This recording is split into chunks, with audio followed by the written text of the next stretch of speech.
বুখারী শরীফের হাদিসে এসেছে, আল্লাহ পাকের কিছু কিছু ফেরেশতারা তারা শুধু রাস্তায় রাস্তায় ঘোরে, গ্রামে গঞ্জে ঘোরে, তাদের কাজই হলো ঘোরা।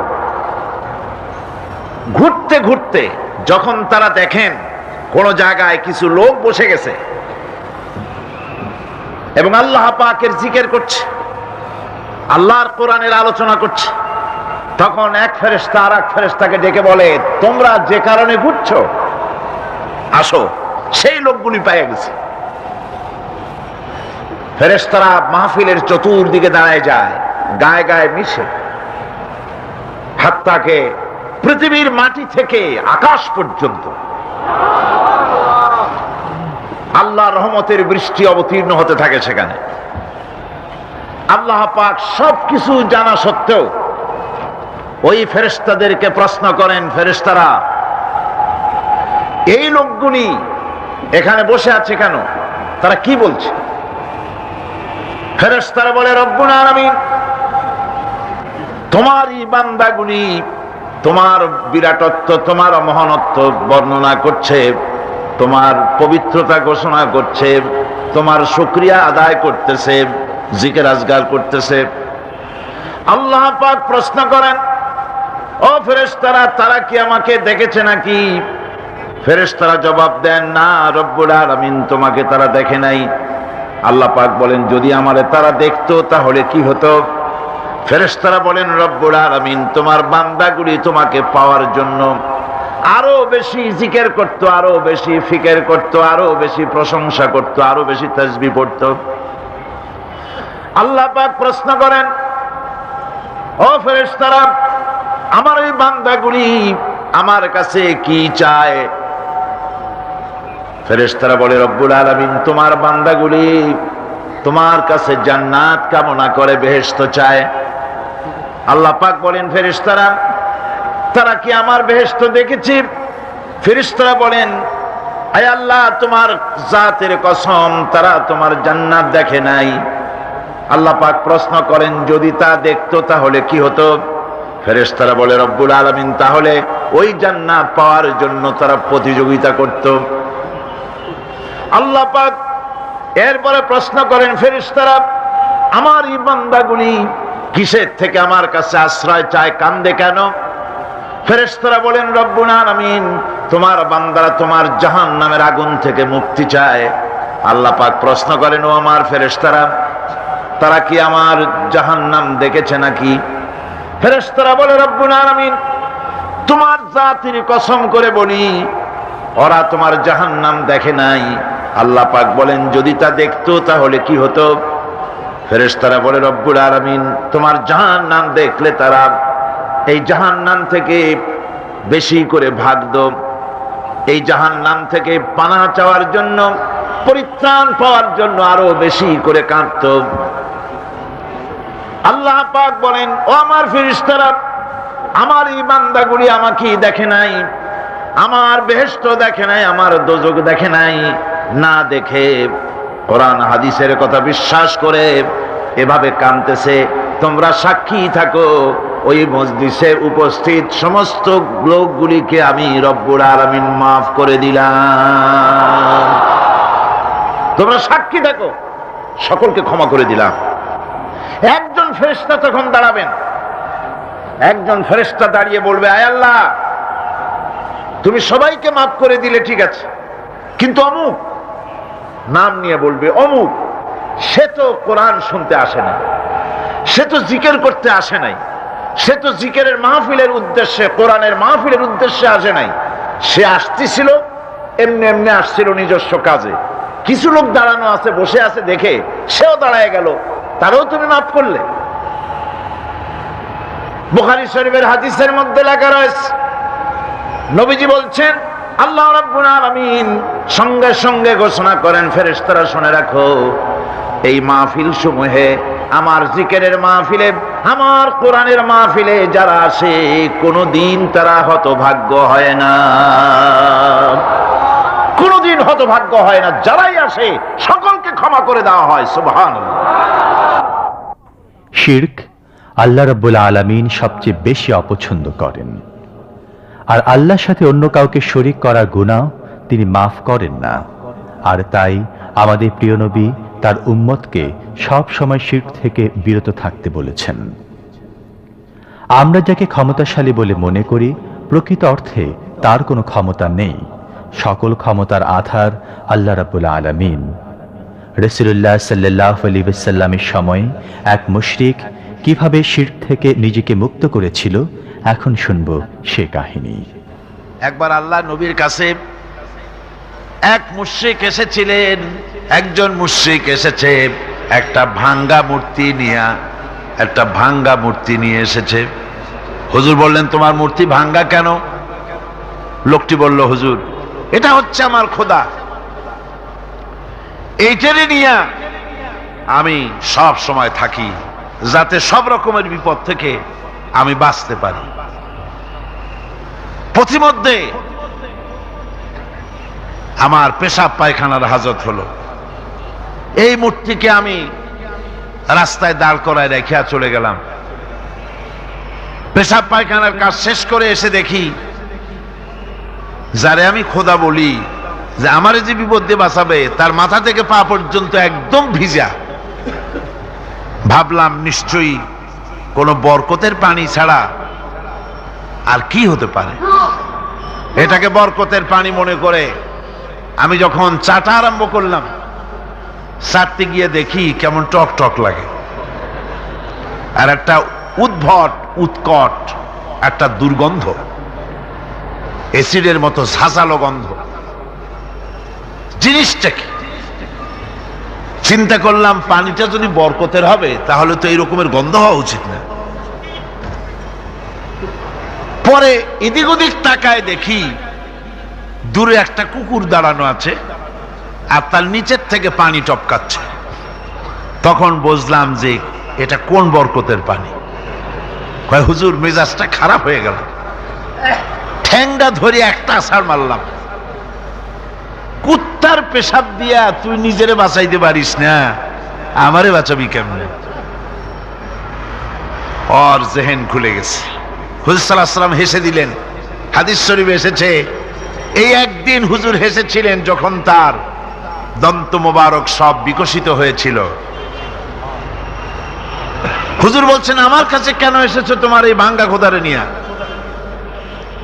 লোকটি বলছে, হুজুর, আমি বুঝতে পেরেছি, আমি তো ভুলের মধ্যে ডুবেছিলাম। আমি বুঝতে পেরেছি এগুলি তো আসলে কিছুই না। আমি সত্যের সন্ধানে এসেছি, সত্যের আলোকে আমাকে পৌঁছে দেন। নবীজি পড়লেন, পড়ো লা ইলাহা ইল্লাল্লাহু মুহাম্মাদুর রাসূলুল্লাহ। ফেরাউনের স্ত্রী আসিয়া যখন ফেরাউনের প্রতি আনুগত্য প্রকাশ করতে অস্বীকৃতি জানালো, তখন তার উপর নেমে এলো অকথ্য নির্যাতন। কিতাবের ভিতরে এসেছে, ফেরাউনের স্ত্রী আসিয়া যখন ফেরাউনকে মানে নাই, শেষ পর্যন্ত ফেরাউন অর্ডার দিয়া দিল, আসিয়ারে মারো। মারার জন্য তক্তার ভিতরে হাজার হাজার প্যারাক মারো। তক্তায় প্যারাক মারা হলো, তক্তা তারে উল্টায় দিল, প্যারাক গুলো খাড়া হয়ে গেল। প্যারাক বোঝেন কিনা? প্যারাক বোঝেন? প্যারাক গুলো খাড়া হয়ে গেল। ফেরাউন বলল, এর উপরে আসিয়াকে ভুট করে শোয়াই দাও, এরপরে চতুর্দিক থেকে পিটাইতে থাকো, যতক্ষণ পর্যন্ত আমার উপরে ঈমান না আনে মারতেই থাকো। প্যারাকের উপরে নারী দেহ আসিয়াকে শোয়াই দেওয়া হলো, আর চতুর্দিক দিয়ে মাপ আঘাত করা হচ্ছে। লোহাগুলি শরীরের ভিতরে ঢুকে যাচ্ছে, শত শত লোহা শরীরের ভিতরে ঢুকে যাচ্ছে। এমত অবস্থায় আল্লাহ রাব্বুল আলামিন ডেকে বলেন, ফেরেশতারে, আমার ফেরেশতারা, আমার আসমানের সব দরজাগুলি খুলে দাও। আমার আসিয়া মৃত্যুর আগে, প্রাণ বেরিয়ে যাওয়ার আগে আমার জান্নাতটা দেখে যেন প্রাণটা বেরিয়ে যায়। আল্লাহর এই রাস্তায় মানুষ জীবন দিতে কুণ্ঠাবোধ করে না যদি ঈমান বিল্লাহ, আল্লাহর প্রতি ঈমান মজবুত হয়ে যায়। তার জীবনের মোটেও পরোয়া হয় না। জীবন দিয়েছেন আল্লাহ, এই জীবন দিব, কাকে ফিরায় দেব? আল্লাহ। বিপদ এলে আমরা আল্লাহকে স্মরণ করি, আর কেটে গেলে তাকে বেমালুম ভুলে যাই। আমাদের প্রায় সবারই অবস্থা এরকম। মানুষের অভ্যাস হলো যখন সুদিন আসে আল্লাহরে ভুলে যায়, আর যখন বিপদ আসে তখন আল্লাহর কথা খুব মনে পড়ে। কথা ঠিক কিনা? কোরআনে কারীম বলছে, ওয়াইদা আনআমনা আলাল ইনসানি আ'রাদা ওয়া নাআ বিজানিবিহি ওয়াইদা মাসসাহুশ শাররু ফাযু দুআইন আরিদ।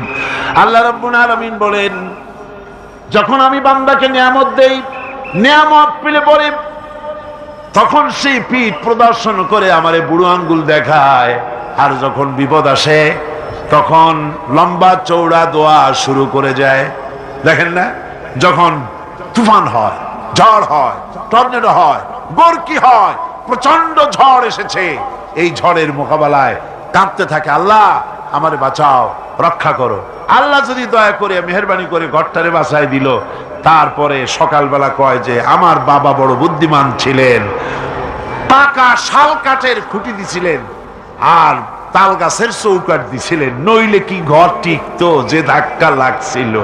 আল্লাহ কয় দেখো বাঁচাইলাম আমি, কানলো আমার কাছে, আর এখন প্রশংসা করে তাল গাছের আর ওর বাপে। বিপদে পড়লে আল্লাহর কথা খুব মনে ওঠে, আর বিপদ যখন যায় আর মনে থাকে না। এক বেচারা তুফানের মধ্যে পড়ছিল, নদীর ঢেউ, প্রচন্ড ঢেউ, বলতেছে আল্লাহ কোন রকম রহম করে আমার একটু খাল পর্যন্ত নিয়ে দাও, তারপরে আমি যাইতে পারবো না। বিপদ যখন আসে সে সময় আল্লাহর কথা খুব মনে পড়ে বান্দার, আর বিপদ যখন চলে যায় তখন আল্লাহকে বেমালুম মানুষেরা ভুলে যায়। এই জন্য তাওহীদের দাবি হচ্ছে মানুষ যেন শুকর গুজারকারী, কৃতজ্ঞতা স্বীকারকারী বান্দায় পরিণত হয়ে যাবে, সব জায়গায় শুকর করবে আল্লাহর। পানি খাবে, পানি পান করে বলবে আলহামদুলিল্লাহ, খানা খাবে বলবে আলহামদুলিল্লাহ, কোন একটা ভালো কাজ দেখবে বলবে আলহামদুলিল্লাহ। সমস্ত প্রশংসা হবে আল্লাহ রাব্বুল আলামিনের। কার হবে? আল্লাহ পাকের শুকরিয়া আদায় করতে হবে। সমস্ত ব্যাপারই শুকরিয়া, কৃতজ্ঞতা আল্লাহ। আল্লাহর প্রতি কৃতজ্ঞতা প্রকাশ করার বদলে তার নাফরমানি করার কারণে যুগে যুগে অনেক প্রভাবশালী জনপদকে আল্লাহ ধ্বংস করে দিয়েছেন। ইতালির পম্পি নগরী তার সাক্ষী। এই পম্পেই শহরটা হচ্ছে ঈসা আলাইহিস সালামের জন্মের 2000 বছর আগে এই শহর তৈরি হয়। ঈসা আলাইহিস সালামের জন্মের 179 বছর পর ভূমিকম্প হয়। সেই ভূমিকম্পে গোটা পম্পেই শহরটা পৃথিবীর মানুষের চোখের আড়াল হয়ে যায়, ধ্বংস হয়ে যায়, মাটির তলায় গরক হয়ে যায়। আজ থেকে 200 বছর আগে মাটি খনন করতে গিয়ে এই শহর আবিষ্কৃত হয়। পুরা শহরটা খুঁড়ে তারা বের করেছে। 180 হেক্টর জমিনের উপরে এই বিশাল শহর। ঘুরে ঘুরে দেখলাম, গাড়ি চলে না সেখানে, পায়ে হেঁটে দেখতে হলো। প্রশস্ত রাস্তা। আজ থেকে 4000 বছর আগের মানুষেরা রাস্তা বানাতে জানতো পাথর দিয়ে, এবং রাস্তার দুধারে তাদের ছিল ফুটপাত, পানির ব্যবস্থা, নগরায়নের সব রকমের সুযোগ সুবিধা। তারপরে সেখানে বিচারালয়, এরপরে দোকানপাট, বাজারঘাট, সবকিছুর ব্যবস্থা রয়েছে। বিশাল বিশাল পাথরগুলি দিয়ে পিলার তৈরি করা। ভাবলাম এই পিলারগুলি, এই পাথরগুলি তারা কিভাবে ক্রেন ছাড়া এত উপরে উঠালো কি করে, আমার মাথায় আসলো না। পাথর কেটে কেটে সুন্দর সুন্দর অঙ্কন শিল্প তারা করেছে। এরপরে ঘুরতে ঘুরতে বাদশার রাজার বাড়িতে গিয়ে ঢুকলাম। সেখানে গিয়ে দেখলাম উলঙ্গ এত মূর্তি পাথরের তৈরি করা। পাথর কেটে কেটে দেওয়ালে যৌন মিলনের এমন কোন অশ্লীল ছবি নাই যা তারা সেখানে তৈরি করে নাই। উলঙ্গ মূর্তি আর উলঙ্গ যৌন মিলনের অসংখ্য ছবি দিয়ে এই এলাকা ভরা। তখন আমি বুঝলাম আল্লাহর গজব হওয়ার কারণটা কি, এই শহরটা মাটির নিচে গরক হয়ে যাওয়ার কারণটা কি। আল্লাহ পাক জেনা ব্যভিচার যে দেশে বেশি হয় আল্লাহ পাক বরদাস্ত করেন। দুশ্চরিত্র যে দেশের মানুষ দুশ্চরিত্র হয়ে যায়, জেনা ব্যভিচার বেশি হতে থাকে, আল্লাহ গরক করে দেন, গজব দেন। এই গজব এক এক সময় এক এক রকমের হয়ে আসে। কখনো মাটির নিচে দাবায় দেন, কখনো মহামারী, কোন দেশে কলেরা, কোন দেশে জলোচ্ছ্বাস, কোথাও ভূমিকম্প, আর সর্বশেষ এই জেনাবে বিচারের জন্য আল্লাহ পাকের চূড়ান্ত এই যৌনতার অশ্লীলতার জন্য চূড়ান্ত গজব বর্তমান বিশ্বের জন্য এইডস। আল্লাহ পাক এই গজব দিয়েছে।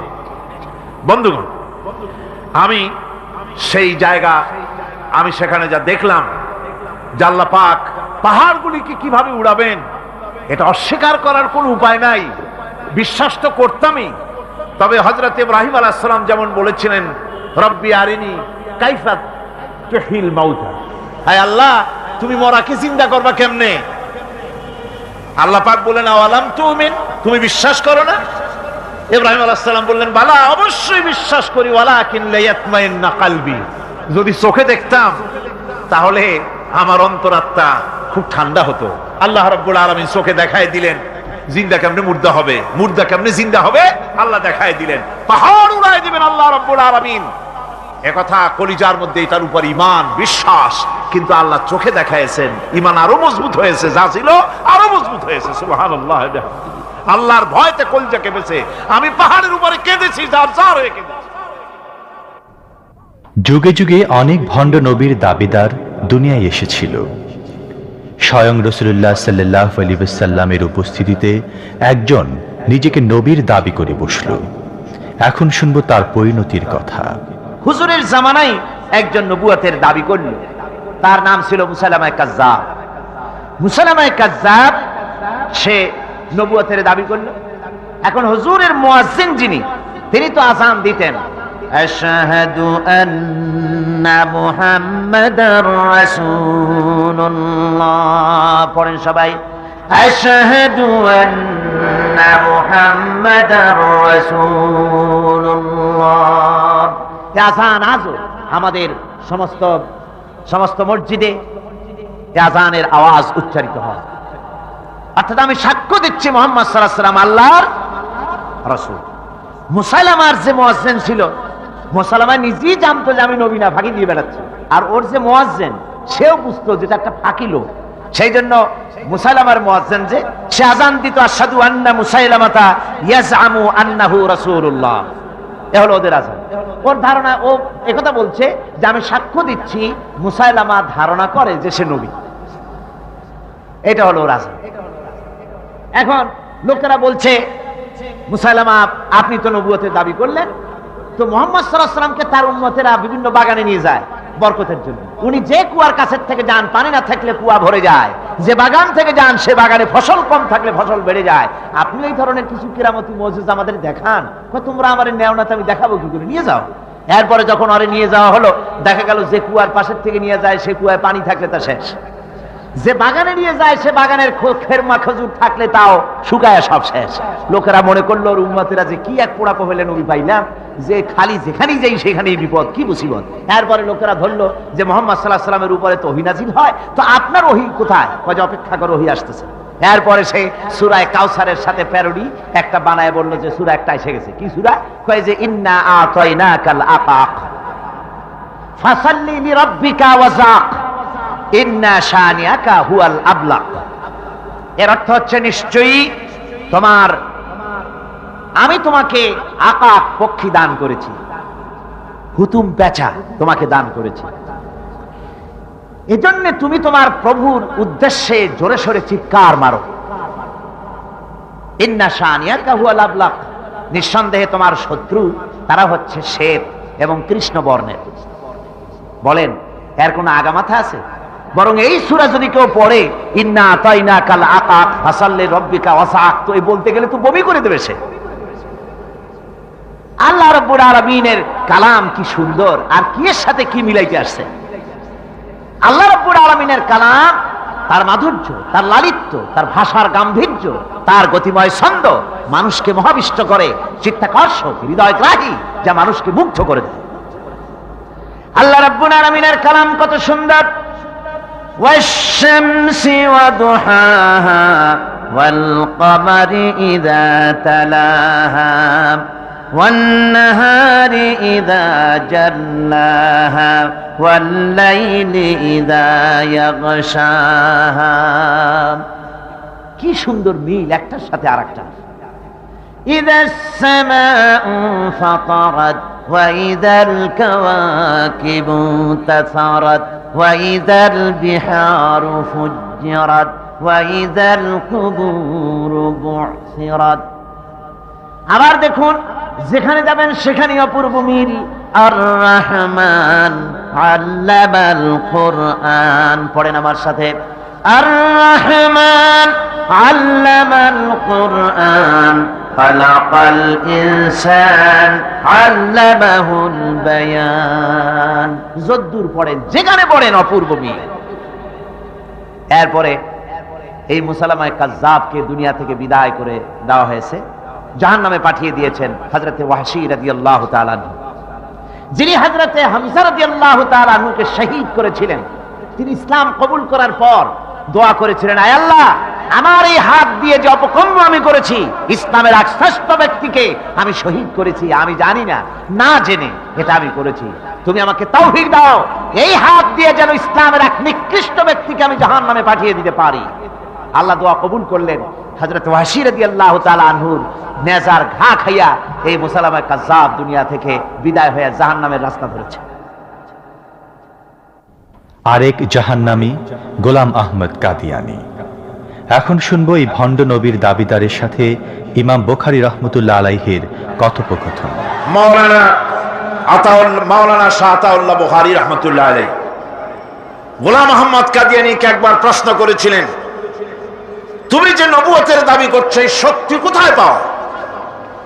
তিনি দলিল চান নাই। কে তোমাকে এই শক্তি জুগিয়েছে? গোলাম আহমদ বলেছে, কোরআন জুগিয়েছে। কোরআন আমার সম্পর্কে বলেছে, ইয়াতি মিন বাদ ইসমুহু আহমদ, আমার পরে একজন আসবেন, হযরত ঈসা আলাইহিস সালাম বলেছেন, যার নাম হচ্ছে আহমদ, আমি তো সেই আহমদ। মাওলানা বুখারী বলেন, আরে বেটা, তোমার নাম তো গোলাম আহমদ।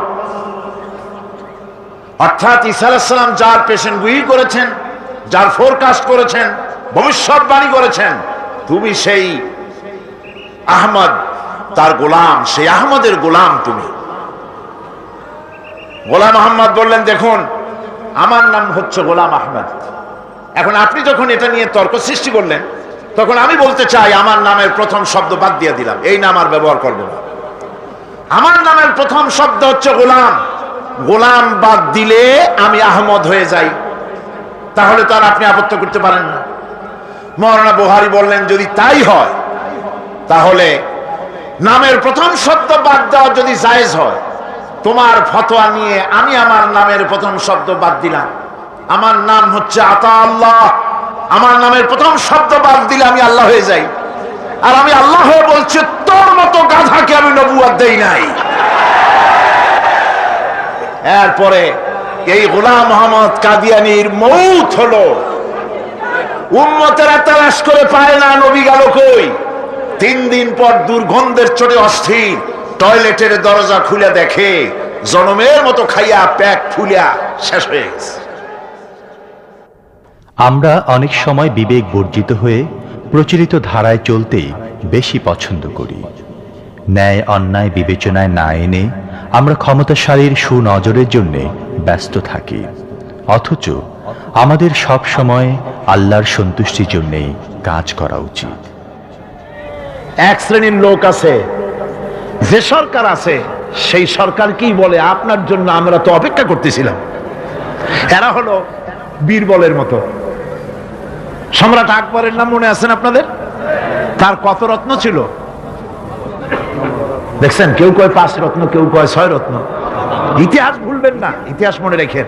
নবরত্ন, নবরত্নের এক রত্ন ছিল, নাম হলো বীরবল। সম্রাট বাজারে গিয়েছে, তরকারি দেখতে গিয়ে বেগুন চোখে পড়েছে।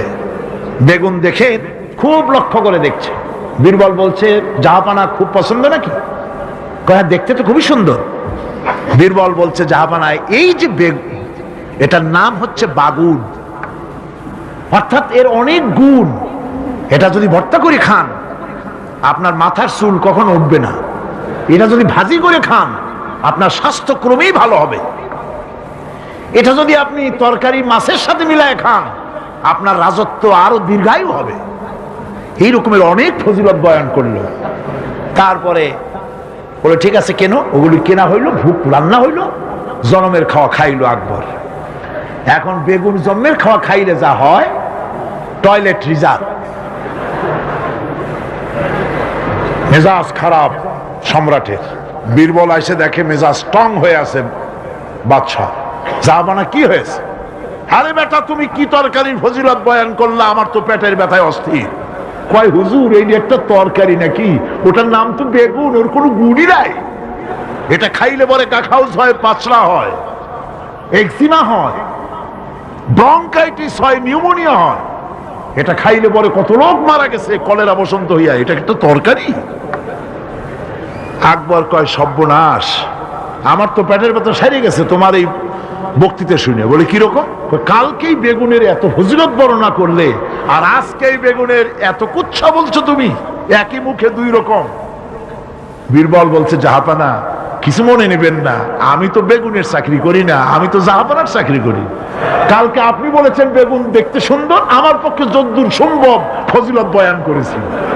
আজকে আপনি বলছেন বেগুন খারাপ, আর আমি কি ওই খারাপ ভালো কইয়া আমার কল্যাণটা হারাবো নাকি? আমার দেশের সচিব থেকে শুরু করে সর্বস্তরের অফিসারদের বলবো, সরকারকে খুশি করার জন্য ইসলামের বিরুদ্ধে পদক্ষেপ নেবেন না, ইসলামের পক্ষে থাকুন। এই কথা কখনো ভুলে যাবেন না। আল্লাহ রাব্বুল আলামিন আপনাদেরকে সিংহের মতো, আপনাদেরকে ব্যাঘ্রের মতো ইমানি মজবুতির সঙ্গে ইমানের দায়িত্বের সাথে সরকারি দায়িত্ব পালনের তৌফিক আমার আল্লাহ যেন দান করেন, দোয়া করি। আর ঘরকে হেফাজত করো। কাজী যার ঘর আমি তাকে বলে এসেছি, তার যদি দায়িত্ব থাকে তিনি নিশ্চয়ই ওটাকে হেফাজত করবেন। আমার যেটার দায়িত্ব সেই উট ভেড়াগুলি তুমি ফিরায় দাও। আল্লাহ পাক তখন আব্রাহার হস্তি বাহিনী ধ্বংস করলেন, বাইতুল্লাহকে হেফাজত করলেন। মহান রব্বুল আলামিন সকল ক্ষমতার উৎস, অথচ আমরা বারবার ভুল করি। এ সম্পর্কে বলছেন মাওলানা দেলোয়ার হোসাইন সাঈদী। মুসলমানের জীবনে শ্রেষ্ঠ স্লোগান নারে তাকবীর। আসতে কইলেন কেন?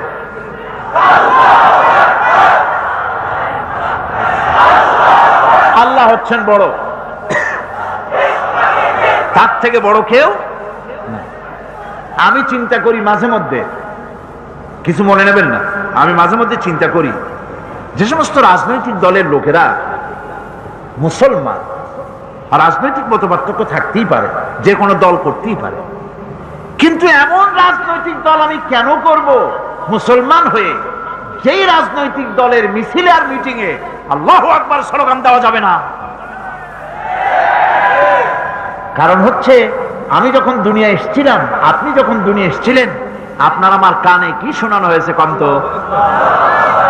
আজান শোনানো হয়েছে। দুনিয়ায় এসে আমি প্রথম কি শুনেছি?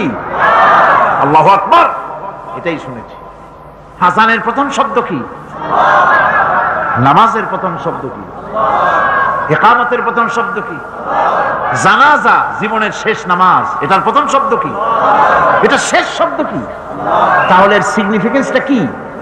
এর অর্থটা হচ্ছে আমার জন্ম থেকে মৃত্যু পর্যন্ত জীবনের সকল ক্ষেত্রে আমাকে বলতে হবে, স্বীকার করতে হবে, মানতে হবে, নিতান্ত গোলামের মতো মানতে হবে আল্লাহু আকবার। আল্লাহর চাইতে শ্রেষ্ঠ কেউ।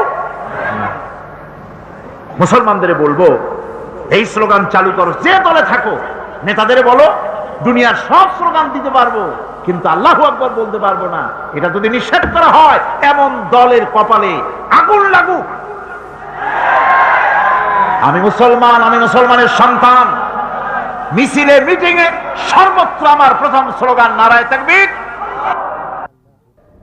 মহান আল্লাহ সবকিছুকে অত্যন্ত সুন্দর করে সৃষ্টি করেছেন, মানুষকে বানিয়েছেন তার নিপুণ হাতে। তাই মহান রব্বুল আলামিনের শুকরিয়া আদায় আমাদের একান্ত কর্তব্য।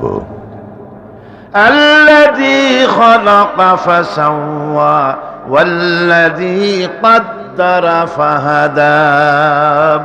তিনি সকল বস্তুকে সৃষ্টি করেন এবং তারপর তার পরিমাপ, তার কর্মপথ, তার হেদায়েত তিনি দিয়ে দেন। তার মানে হচ্ছে তিনি সৃষ্টি করেন, সামঞ্জস্য রাখেন, পরিমাপটা ঠিক করেন এবং পথের নির্দেশ দেন। সৃষ্টি করেই ছেড়ে দেন না, তার হেদায়েত দিয়ে দেন। তার পরিমাপটা ঠিক করেন, সামঞ্জস্য করেন। কিরকম? দেখুন, আপনি যখন দাঁড়ান তখন আপনার পায়ের উপরে হাঁটু থেকে হাঁটুর নিচের যে অংশটা পা পর্যন্ত, ওইটারে কি কয়? পা, নলা। এই তো ঠিক বলছেন, নলা। আপনারা আমাকে সাহায্য করবেন যেখানে আমি আটকে যাই। নলা। এই নলাটা পায়ের সেন্টারে যদি রাখা হতো, বোঝেন ভালো করে, পায়ের সেন্টারে এই জায়গাটা, এটা ধরুন পা, এই জায়গাটায় যদি হতো পায়ের নলাটা, হয় সিটায় পড়তেন, না হয় ফুটোয় পড়তেন। আল্লাহ পাক বলছেন শুধু সৃষ্টি করি না, সামঞ্জস্য এবং পরিমাপ ঠিক করি।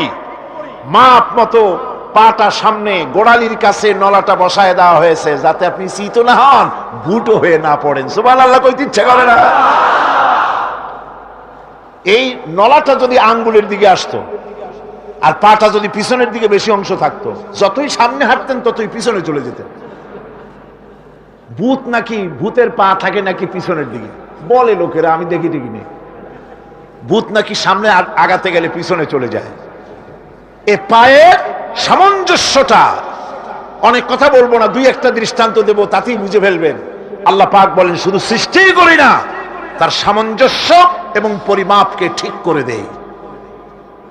মুরগির বাচ্চা ডিমের থেকে বেরোয়, তারে যদি ওর মায়ের শুদ্ধ যদি আপনি ফালা দেন, পানির মধ্যে ডুবে মরে যাবে। আর ওর মার চিৎকারের চোটে সারা গ্রামের মানুষ এক জায়গায় হবে। আর হাঁসের ডিম থেকে বাচ্চা বেরোলে সেই বাচ্চা আর মা বাবা দুজনকেই ফালায় দেন পানির মধ্যে, সাঁতরায় উঠে আসবে। ঠিক কিনা? কে শিখালো সাঁতার? কে শিখালো? শুধু সৃষ্টিই করেন না, আল্লাহ পাক সৃষ্টি করেন, সামঞ্জস্য এবং পরিমাপকে ঠিক করেন এবং তাকে পথের নির্দেশ দেন। এটা হলো সর্বশেষ। সৃষ্টি করে ছেড়ে দেন না। আল্লাহর সাথে কাউকে শিরক করা উচিত নয়। আমাদের সব চাওয়া পাওয়া তার কাছেই হওয়া উচিত। আল্লাহর কাছে বলুন, আমার বন্ধুগণ, আমি আমার ইমান থেকে কথা বলি, আমি আমার ইমান থেকে কথা বলি। কোরআন এবং হাদিস পড়ে যতটুকু আল্লাহ বোঝার তৌফিক দিয়েছেন, সেই কথাগুলি পেশ করার জন্য চেষ্টা করি। বন্ধুগণ, এদিক ওদিক কোনো দিকে না ঘুরে মসজিদে যান, মসজিদে গিয়ে নামাজ পড়েন, আর আল্লাহর কাছে হাত পেতে আল্লাহরে বলেন। সেজদা গিয়া যখন রব্বুল আলামিনের দরবারে কিছু চাইবেন, হুজুরের কাছে জিজ্ঞেস করা হয়েছে, হুজুর, বান্দা কখন আল্লাহর নিকটবর্তী হয়ে যায়? আল্লাহর নবী বলেছেন, বান্দা যখন সেজদা দেয় তখন বান্দা একেবারে আল্লাহ পাকের কাছে চলে যায়।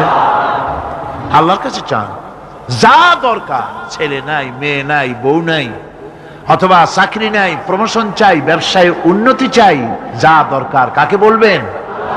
মনটাকে পরিষ্কার করুন, আজকে মনটাকে সাফ করুন, সমস্ত দুর্বলতা থেকে মনকে উঠায় আনো, বিশ্বাস করুন, যা চাওয়ার, যা বলার সবটা আল্লাহর কাছে। কার কাছে?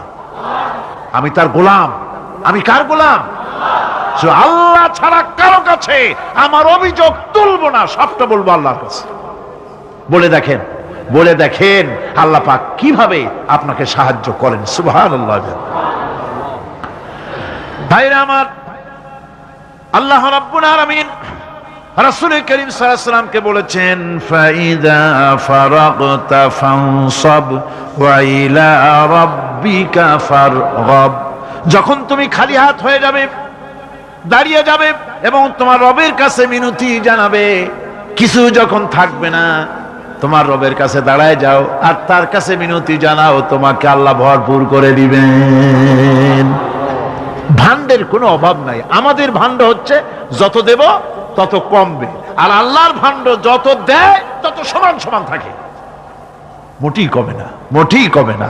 সুতরাং দয়াল বাবা, বাবা চান, কেবলা চান বাবা,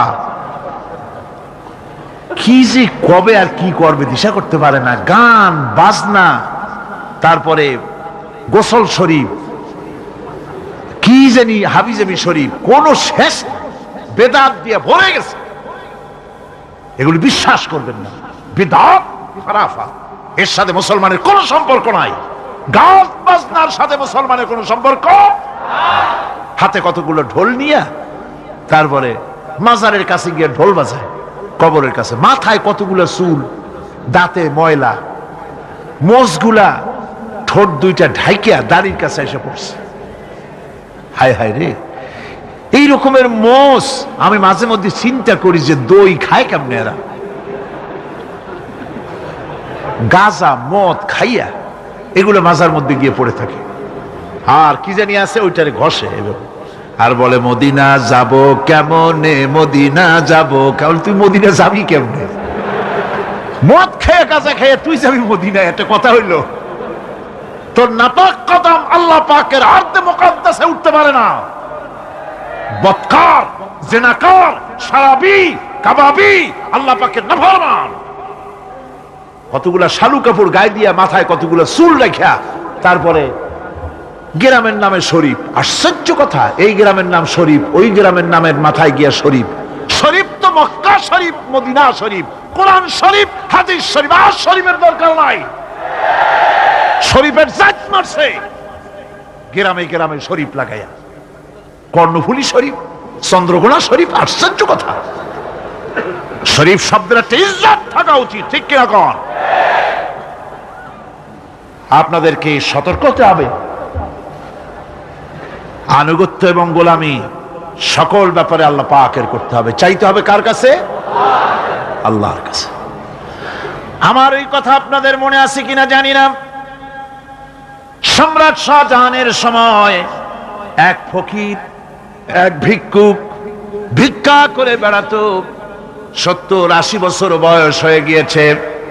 এক লোক বলছে, সারা জীবন তো তোমারে ছোটবেলা থেকে ভিক্ষা করতে দেখলাম।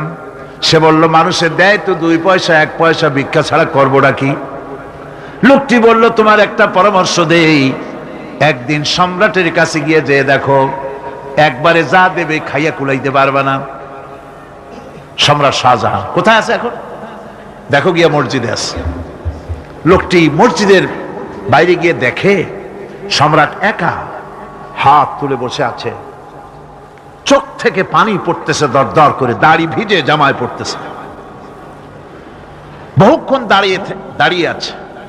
এরপরে সম্রাট তার মুনাজাত শেষ করে বেরিয়ে আসছেন। ফকিরের সঙ্গে দেখা। ফকির বলল, আসসালামু আলাইকুম। তিনি বললেন, ওয়ালাইকুম আসসালাম ওয়া রাহমাতুল্লাহ। ফকির রওনা করেছে। বাদশা বলছে, তুমি তো একজন ভিক্ষুক মানুষ বলি মনে হয়, আমার কাছে তো কেউ কিছু না চাইয়া যায় না, তুমি যে কিছু না চেয়েই চলে যাচ্ছ।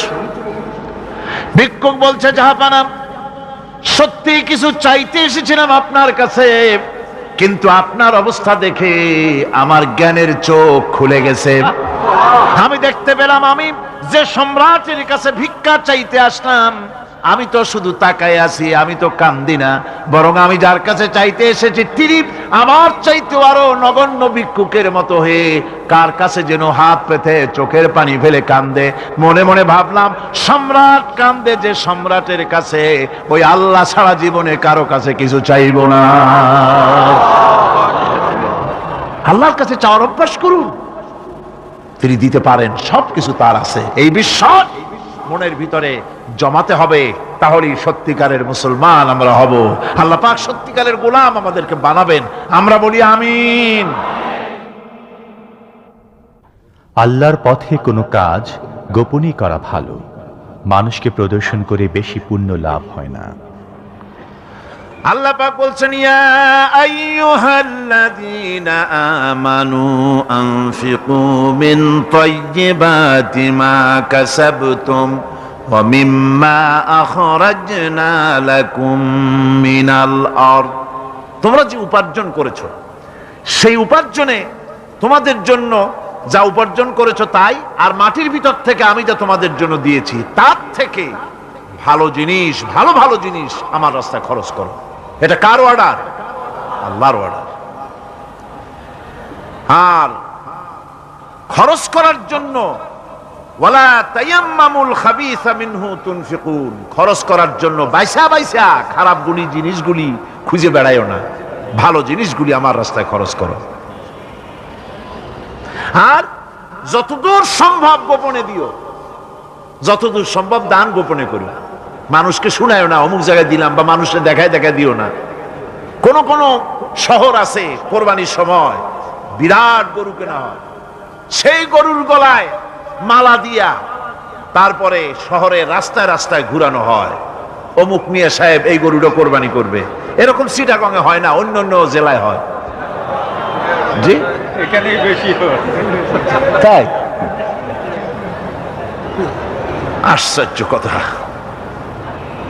তাহলে তো উচিত, এরকম যদি উদ্দেশ্য হয় তাহলে বড় মিয়াও গরুর সাথে একসাথেই হাঁটা উচিত, লোকেরা বুঝুক কোন বড় মিয়া আর কোন বড় গরু। আপনি এটা করলেন কি জন্যে? এই কাজটা তো নিন্দনীয় কাজ। আর প্রতিযোগিতামূলক কোরবানি করা, প্রতিযোগিতামূলক 35,000 টাকার গরু কোরবানি করা হলো, মানে নাই। মানুষকে শুনাইয়া, মানুষকে দেখাইয়া যদি করা হয় কোনো ফল পাওয়া যাবে না। আমার বন্ধুগণ, আল্লাহ রাব্বুল আলামিন বলছেন মানুষকে দেখাবার জন্য দান সদকা করো না। ইন তুবদুস সাদাকাতি ফানি'ম্মা হিয়া ওয়া ইন তুখফুহা ওয়া তু'তুহাল ফুকারা ফাহুয়া খায়রুল লাকুম ওয়া ইউকাফিরু আনকুম মিন সাইয়্যাতিকুম। প্রকাশ্যভাবে খরচ করলে তা ভালো, আল্লাহ পাক বলছেন প্রকাশ্যভাবে খরচ করলে তা ভালো, কিন্তু গোপনে দান করা সবথেকে উত্তম। তবে প্রকাশ্যে দান করতে গিয়ে যদি এটা এই জন্য হয় যে আমি দিলে পরে আরো একজন উৎসাহিত হয়ে দেবে, সমাজ কল্যাণ পরিষদের এত বড় বিশাল মাহফিল, 16 লক্ষ টাকা খরচ হবে, দিলাম আমি 1 লাখ টাকা, এটা শুনাইয়া বলার পর আমার কথা শুনিয়া আরো যাদের টাকা আছে তারা হয়তো 2 লাখ দেবে, এই চিন্তা করে যদি তারগিবের জন্য, উৎসাহ প্রদানের জন্য, ইন্সপিরেশনের জন্য যদি হয়, এই নিয়ত হলে ক্ষতি নেই। কিন্তু সর্বাবস্থায় দানটা গোপন হয় ভালো। আল্লাহ পাক বলেন গোপনে যদি তুমি দান করো তাহলে আমি রব্বুল আলামিন ওই গোপন দানের বিনিময়ে তোমার সমস্ত গোপনীয় গুনাহগুলি আমি রব্বুল আলামিন মাফ করে দেব। ইসলাম সম্পর্কে অজ্ঞতা আমাদের জীবনের অন্যতম প্রধান সমস্যা, যার জন্যে ইসলাম থেকে প্রকৃত কল্যাণ লাভে আমরা প্রায়শই ব্যর্থ হচ্ছি। এই সম্পর্কে মুহতারাম মাওলানা আলোচনা করছেন। এই নামাজ মানুষকে অন্যায় কাজ থেকে বাঁচায় দেয়। নামাজ যে মানুষকে অন্যায় কাজ থেকে বাঁচায়, কেমনে বাঁচায়? আমরা যে নামাজ পড়ি এই নামাজে তো আমাদেরকে অন্যায় কাজ থেকে বাঁচাইতে পারে না। নামাজি বহুত মানুষ আছে অন্যায় করে, করে কিনা কর না? করে না? করে। নামাজি অথচ অন্যায় করে। আর আল্লাহ বলছেন নামাজিকে, নামাজ তাকে অশ্লীলতা থেকে ফিরায়। তাহলে কথা কারটা ঠিক? আল্লাহটা। জোরে বলেন কারটা ঠিক? অবশ্যই আমার আল্লাহর কথা হক। আমি ভুল করতেছি, আমি যেন কোথাও ভুল করতেছি, সামথিং ইজ রং, কোথাও যেন আমরা ভুল করে বসতেছি, সেই ভুলটা কি আমরা আবিষ্কার করতে চেষ্টা করবো ইনশাআল্লাহ।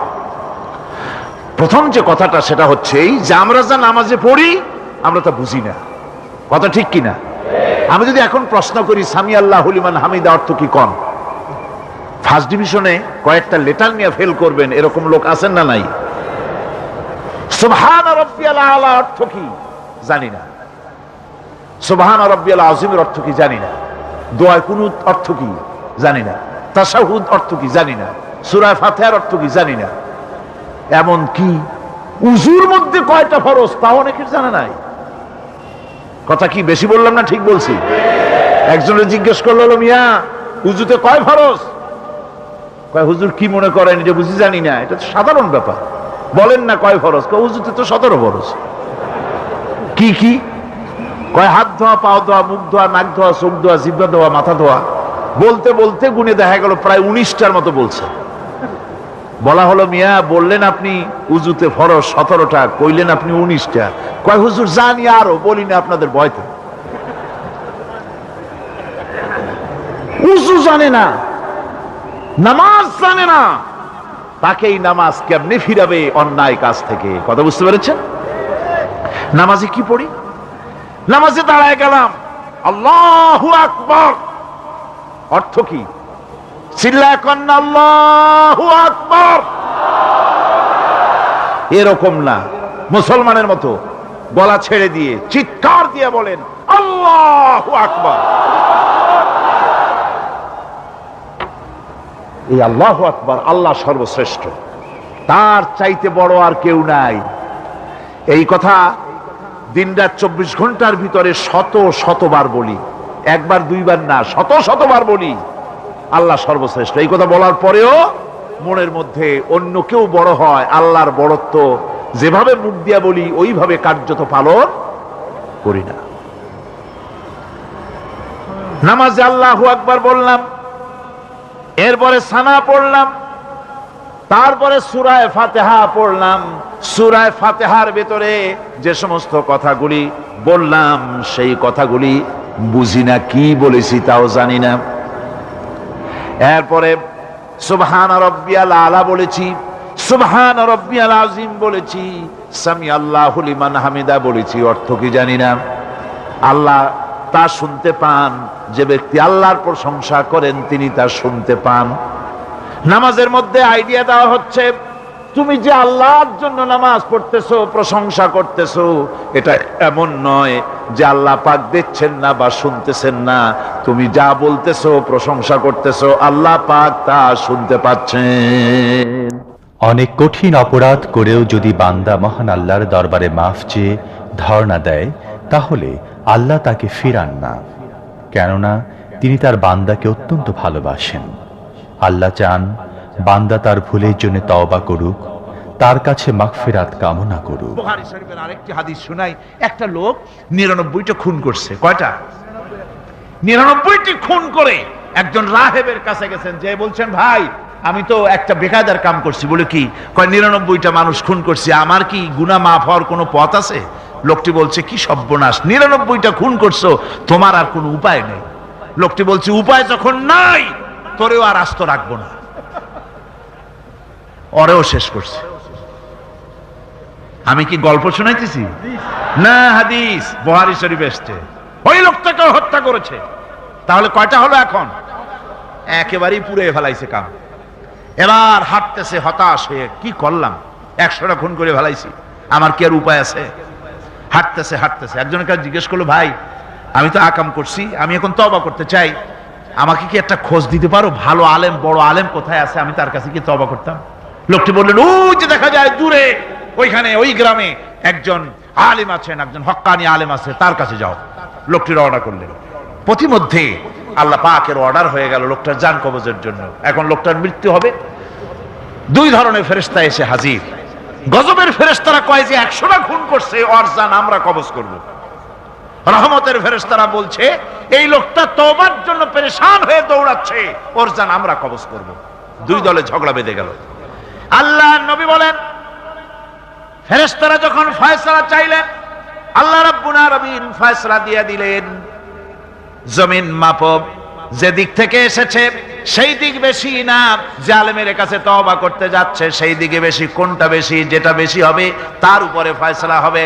যদি পেছনে জায়গা বেশি থাকে, সামনে জায়গা যদি কম হয়, তাহলে রহমতের ফেরেশতারা জান কবজ করবে।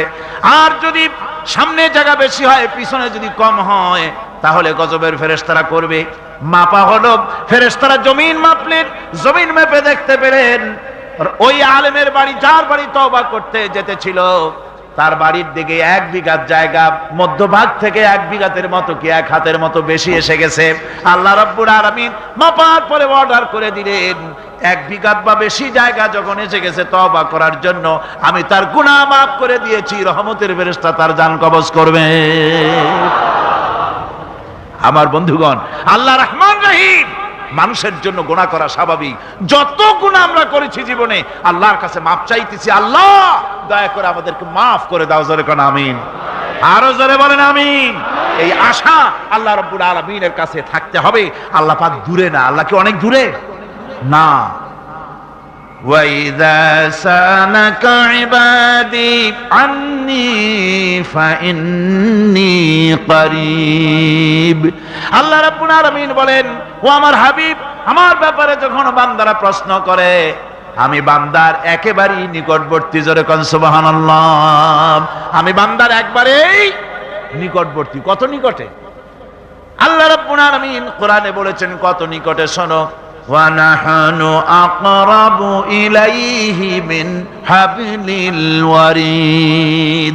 আমি আমার বান্দার শাহরগ, যে রগের উপরে তার মাথাটা খাড়া, এই রগের চাইতে আমি বান্দার বেশি নিকটবর্তী। জোরে চিল্লায় কোন সুবহানাল্লাহ। আল্লাহরে ডাকলে আল্লাহ শুনবেন না শুনবেন না? শুনবেন কিনা? সুতরাং ডাকতে হলে কারে ডাকবো? আল্লাহরে ডাকবো। চাইতে হলে কার কাছে চাইবো? সাহায্য চাইতে হলে কার কাছে চাইবো? আর গুনাহ মাফ করতে পারেন কেবলমাত্র কে?